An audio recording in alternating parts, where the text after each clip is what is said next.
Hey, want to set up the camera for your class recording? In this video, I'm going to show you a few simple steps to set up the camera quickly.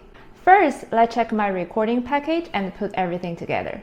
In my bag, I have a camera with the SD card pre-installed, an extra SD card, a microphone, a cable connect the camera to the computer, a charger, and a tripod. The tripod is pretty simple to set up. I can operate with these levers to adjust the lens and then secure them. Next, I'm going to attach the camera to the tripod. To do so, I will need the plate. Pull the lever here and remove the plate. Once I got the plate, I'm gonna screw it to the bottom of the camera. Well, it takes a little bit of time to screw it in. To save time, I'm gonna keep it to the camera for the rest of this semester. Let's pull the lever again and slide the plate back in.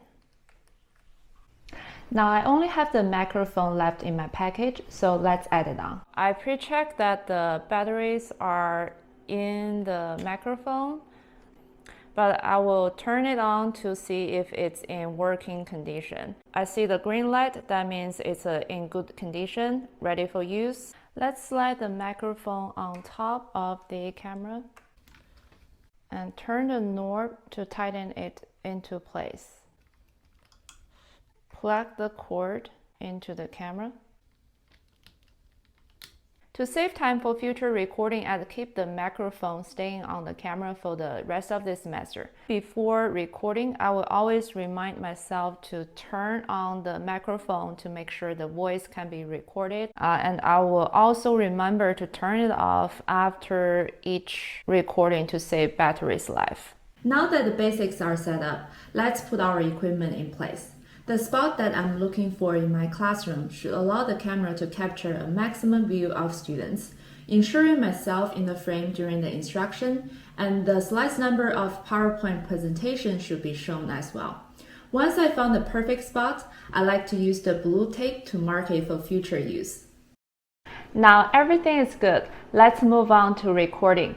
I have summarized a few tips to ensure a successful recording. The very first tip is to check the camera's batteries. Before each class, I will always check to make sure the camera is fully charged. The other way to secure the camera from dying during the instruction is to keep it plugging in and charging during filming. The second tip is to check the microphone's batteries. Before each class, make sure you turn it on. You should see green lights during the entire recording. Number 3 is to take off the lens cap, turn on the camera, hit the record button, and you can start recording. Once you're done, please make sure to turn off everything so you can save battery's life. I hope you find this video helpful and enjoy teaching eye control curriculum. Thank you for watching.